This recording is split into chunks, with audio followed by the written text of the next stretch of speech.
Kalian masih ingat gak sih sama temanku yang satu ini? Kalau masih, selamat. Berarti kalian penonton lama Turah Partayana. Ya, jadi bener banget nih. Dia adalah Vika. Di vlog kali ini, aku bareng Vika bakal jalan ke salah satu kota underrated di Rusia. Kenapa underrated? Karena kota ini tuh beda banget sama kota di Rusia yang lainnya, kayak di Moskow atau Saint Petersburg. Nah, penasaran kan gimana cantiknya kota Vyborg? Pantengin terus vlog ini. Oke, selamat datang di channel Turah Partayana bersama Vika. Kak Dela. Хорошо. Karena sama Vika bakal pergi ke keluar kota. Мы знаем это где. Как называется? Vyborg. Выбор. А что там есть? Можно рассказать? Ну, это маленький городок, такой, как европейский, как будто в Европе. Да? Да.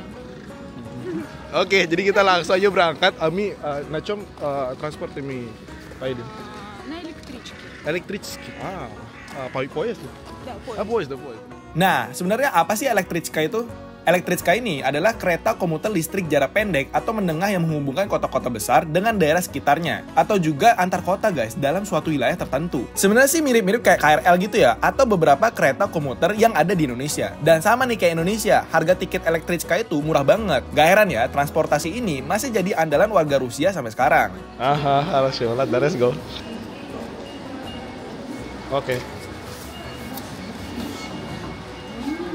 Oke, let's go. Сколько стоит? 388. Oh ini apartemennya Vika nih guys. Вот это? Ага, очень близко к твоему дому. Ini bekas kebakaran guys. Wow, tuh. Место в твоем доме, что занимай. Хорошо. Kalau kalian pernah naik kereta komuter di Indonesia, misalnya itu KA Walahar, pasti pernah ngerasain rebutan tempat duduk sama orang lain. Nah, di sini juga sama. Kita juga harus cepet-cepetan ngambil tempat duduknya. Wah, bisa sama gitu ya sistemnya ya? Oke, kita sudah bersama Vika. Сколько времени будет? 1 час. 1 час. Так быстро. Oke. Я боюсь на самом деле. Почему? Потому что я никогда в другой город. Это все именно... Так ты же на поезде ездишь. Ну, это разница. Типа, я живу в Москве, в Санкт-Петербурге, а потом в другой сейчас. Что неизвестный город, да? Да, это неизвестный город, да. Oke, kita mau berangkat sekarang. Let's go. Kereta pun akhirnya berangkat juga, karena perjalanan itu cuma 1 jam. Jadi aktivitasku tuh yang kulakuin cuma santai-santai aja nih. Kayak lihat pemandangan, yang isinya tuh cuma hutan sama salju doang guys. Sama, paling curhat tipis-tipis lah masalah percintaan sama Vika. Waduh, bukan! Siapa yang bikin skripnya? Maksud Turah Partayana, kita tuh curhat antara percintaan kita masing-masing guys. Dicatat ya, tolong ya.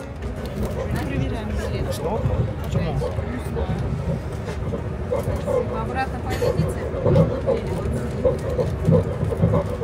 Почему снова? Потому что, может быть, на станции кто-то еще зашел. Oke, kita sudah sampai di Vyborg. Ну, сейчас уже весна. Но не похоже на весну. Смотри. Вау. Похоже в Томске. Setelah 1 jam, akhirnya kita sampai di Vyborg. Sebelum kita turun, kondektor itu sempat nyamperin kita dan ngingetin untuk simpan tiket keretanya untuk perjalanan pulang nanti. Sudah sampai di Tomski. Томск приехали. Tomski приехал. А мама не спрашивает меня? Спрашиваю. Да. Когда ты еще болел, мама переживала. Реально? В больнице. Ada anak pisah. Jadi pas aku masuk ke opnam di rumah sakit, jadi mama itu langsung ngechat aku gitu. Nah, karena aku udah sering naik kereta di Rusia, jadi aku santai aja keluar stasiunnya. Ternyata loh, ada pengecekan juga. Kita diminta sama salah satu polisi di sini untuk tunjukin paspor kita nih, sama nomor HP kita. Sumpah aku agak tegang banget sih, makanya ini rekamannya agak goyang-goyang sedikit ya. Nah, yang sebenarnya nggak boleh di videoin juga. Jadi kenapa kita diperiksa? Karena banyak banget orang asing tuh yang kabur ke Finland guys. Jadi sebenarnya di Vyborg ini itu bener-bener perbatasan sama Finlandia. Kalau kalian lihat. Nah, untungnya Vika nih jago banget bahasa Rusia ya, namanya juga orang Rusia. Beliau ini akhirnya menjelaskan bahwa aku tuh orang asing yang suka travel. Jadi kayak wah, mereka cerita-cerita dan asik-asik. Ternyata si polisi ini minta nomor HP-nya Vika ya. Gimana nih? Halo dek, nyata di Rusia ya. Ну все хорошо. Ну, мне повезло, что русская, да? Kita beruntung sama orang Rusia. Он сначала сомневался, что я гражданка. Нет, на самом деле это главное, что попросить твой номер. Это такой хитрый ход. Да, хитрый, да. Можно вас номер? Общаться можно? А как вас зовут? Как вас зовут? Виктория. Modus deh sih, ya ujung-ujungnya modus. Aku udah minjam. О, это что за автобус? Подожди. Dari tadi kita bahas tuh Vyborg, kota Vyborg. Kota apaan sih tuh? Nah, jadi Vyborg itu terletak di barat laut Rusia. Tempatnya tuh Oblast Leningrad. Nah, itu dekat perbatasan dengan Finlandia yang aku bilang tadi. Nah, kota ini berada di pesisir Teluk Finlandia yang merupakan bagian dari Laut Baltik. Kota ini berjarak sekitar 130 km dari barat laut dari Saint Petersburg. Jadi sebenarnya lebih dekat dari Saint Petersburg, guys. Kota ini memiliki sejarah yang panjang banget, mulai dari ditemukan oleh orang Swedia, sempat direbut juga nih sama Kekaisaran Rusia. Nah, jatuh nih lagi ke tangan Finlandia, pada akhirnya baik lagi menjadi wilayah Rusia. Wah, ribet juga ya. Jadi sejarah kota ini bener-bener diperjuangkan banget sama negara ini. Tenang-tenang, kita masih di pinggiran kotanya. Mungkin kita coba ke center. Dan problemnya di sini dekat Finland ya. Aku diceknya tuh bener-bener detail banget. Serem banget sih. Jujur, Vyborg nih aku merasakan kayak bener-bener, gak tau ya, aku belum pernah ke Finland, cuman beda banget sama gedungnya Saint Petersburg. Ini kayak gedung-gedung di luar negeri gitu, kayak Kaliningrad. Kalian pernah ke Kaliningrad nih, kalian bisa cek videoku. Dan kotanya tuh berbeda dari kota Rusia. Kalian tahu fun fact gak sih? Sebenarnya ini pertama kalinya aku sama Vika berduaan jalan-jalan di suatu kota yang namanya tuh Vyborg. Jujur, kita di sini tuh benar-benar kagum banget sama arsitektur bangunan di sini yang emang beda banget nih sama kota-kota di Rusia. Karena pertama kali kita di sini juga, jadi kita tuh benar-benar nggak tahu apa-apa dan nggak tahu harus kemana. Ya sebenarnya kita udah ada itinerary-nya mau kemana aja. Cuman ada beberapa bangunan yang ternyata lagi proses pembangunan, guys, atau proses perbaikan. Nah, jadi kita dari sini liatin Google Maps saja, terus menerus nih sampai mencari tempat-tempat bangunan yang menarik di sini. Udah. Хочешь следующий? Вот смотри, есть здесь.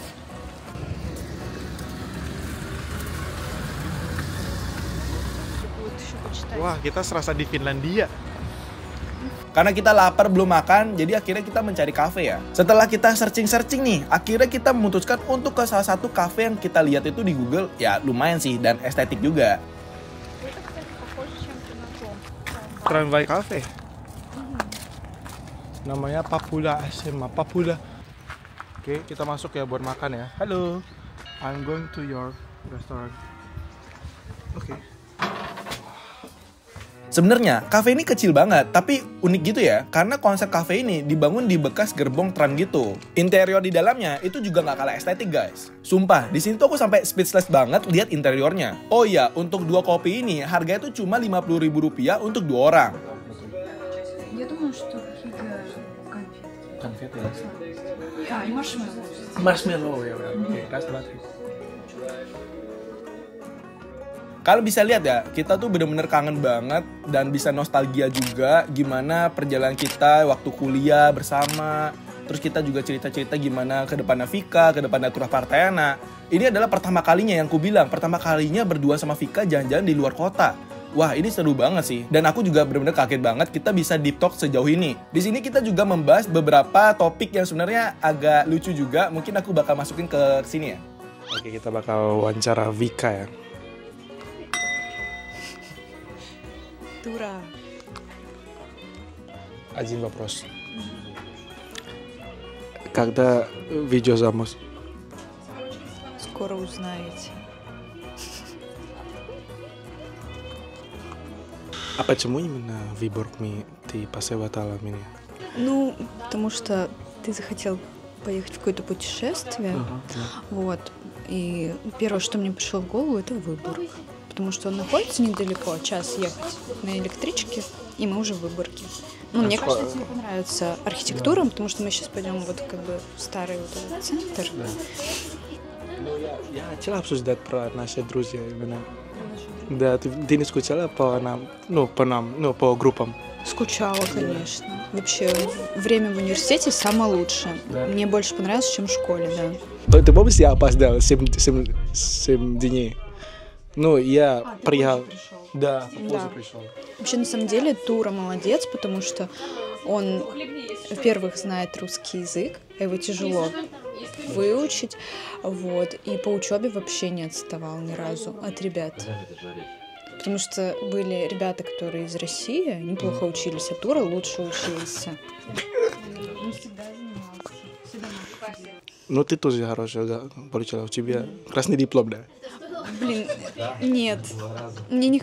Короче, мне не хватило там, ну, по 2 предметам. Это матанализ. Матанализ. Помнишь? Ну, я считаю, что 4 по матанализу это мощно тоже. Mau kasih nanya Zuski. Jadi Vika sama aku, kita rencana emang ngambilnya tuh cum laude. Jadi kalau misalnya krasni diplom itu warna merah, terus kalau misalnya biru itu kayak warna, ya maksudnya itu nilai yang nggak dapat cum laude-nya gitu. Dan kita cuma dua mata kuliah yang нggak bisa dapat. Я, короче, училась на бюджете. То есть не платили за мое образование, я получала еще стипендию. Вот. И чтобы получать стипендию в России, ну, нужно хорошо учиться, тройки не получать. И у меня главная цель была это не получать тройки. И вот по матанализу я прям ходила, исправляла, да, он мне ставил 4, да. У меня получилось. Я попросил, чтобы можно пересдавать. Ну, чтобы я 4 получать, чтобы красный диплом. Он сказал, да, ты хороший, иностранец, ты хороший. Блин. Я знаю сплетни. Ты знаешь, что... Нельзя снимать сейчас. Можно снимать? Ну, я не знаю. Да. Ну, короче, он женился на девушке, которая нас на год старше. То есть он на своей ученице женился. Реально? Он тайно встречался с нами. Именно это junior, типа... Да. То есть он... Моложе, чем нам? Нет, старше. Старший? На 1 курс. Да. То есть мы, допустим, были на 3, а она на 4. То есть она училась с моим парнем вместе. В группе. Да, Он реально. рассказал этот секрет, а потом ушел с нашего факультета, если ты мог заметить. Он ушел и перешел в какой-то физика, не знаю, с физикой что-то связано. Короче, на другой факультет из-за этого. Ничего себе, они профессионалы, да. Dilihat dia bosku, nu kakek. Kita budit pot musik kok ya cepat titit. Setelah ngobrol-ngobrol cantik dan ternyata di kafe ini nggak jual makanan, alhasil kita mutusin buat nyari kafe yang jual makanan karena sumpah kita tuh bener-bener lapar banget. Kita coba masuk dan kita mencoba makanan di sini ya.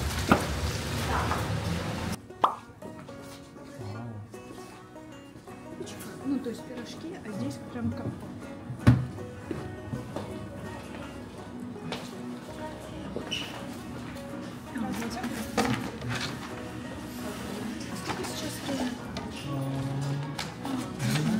Что это внутри? Здесь курица, грибы и сыр. Oke, kita coba aja ya. Хочешь попробовать? Ну давай. Кушай, Кушай. Не, я ты попробуй. Вот, маленький вот. С соусом давай. Вкусно, кстати, попробуй. Ну, хочешь без соуса?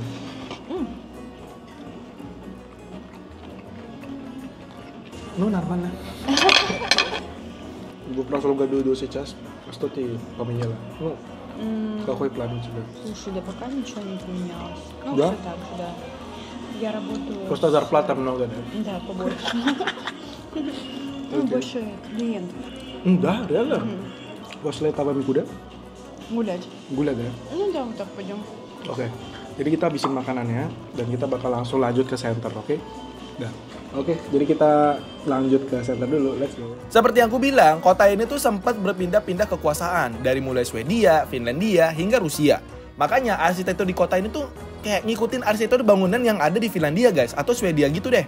Sama kayak Kaliningrad, aku pernah sempat vlog di Kaliningrad dan kota itu benar-benar arsitekturnya seperti Jerman. Makanya, menurutku kota ini juga salah satu kota yang beda banget dari kota-kota di Rusia. Bahkan bedanya itu kayak kota-kota besar seperti Moskow atau Saint Petersburg. Dan iklim di sini itu dingin banget guys. Padahal ini kita udah masuk musim semi loh. Karena kedekatannya dengan Laut Baltik, musim dingin di Vyborg cenderung dingin dan bersalju. Sementara musim panas itu sejuk dan lembab. Nah ini, suhu rata-rata pada bulan Januari berkisar di antara minus 6 derajat Celcius hingga 10 derajat Celcius. Dan pada bulan Juli antara 15 sampai 20 derajat Celcius guys. Nah di sini meskipun minus 6 derajat Celcius tapi feels like-nya tuh bener-bener serasa minus 30 karena anginnya tuh kenceng banget. Kita tuh rasa aduh pingin masuk ke dalam gitu. Udahlah nggak usah jalan-jalan, mending kita duduk di kafe ya Vika. Tolong, saya kurus. Baru aja nih dikasih tahu kalau iklim di sini itu kayak gimana. Malah turun salju. Bener-bener ya nggak bisa ditebak ya kayak cewek-cewek gitu.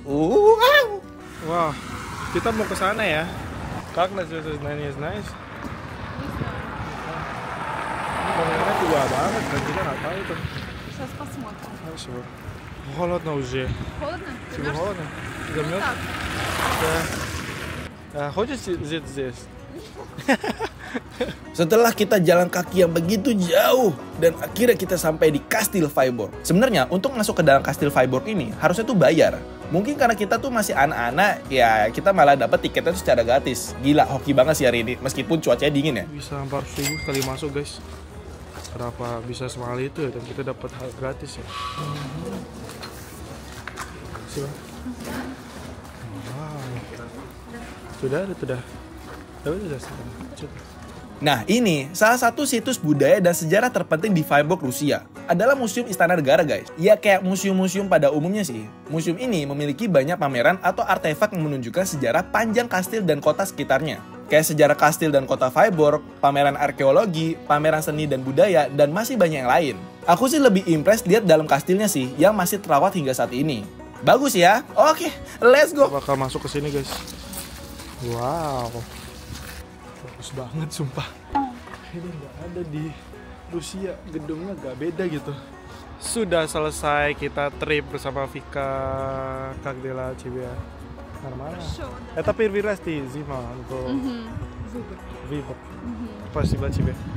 Мне понравилось на самом деле. Это не, как сказать, не похоже на здание от Санкт-Петербурга и России. Ну похоже как Калининград. Ну Калининград у них есть свои, да. Ya jadi segitu ya untuk trip bersama Vika. Thank you Vika. Spasiba bakso nih jemput cepat bisa sana mau Instagram iyo kat cibiasa. Ada. Sampai jumpa di vlog selanjutnya. Paka-paka. Oke, mungkin segitu aja untuk vlog di kota Vyborg ini gimana? Menarik gak sih kota Vyborg ini? Meskipun gak lama-lama jalan di kota ini, karena kotanya tuh kecil juga, tapi menurutku cukup menarik sih, dan sedikit banyak bisa menambah wawasan kita tentang sejarah. Kalau kalian berkesempatan mengunjungi Rusia, kota ini juga patut ada dalam itinerary plan kalian. Jangan lupa juga untuk subscribe channel Tropartena, karena perjalananku untuk menjelajahi kota unik di Rusia belum berakhir. Oke, sampai jumpa. Pakam.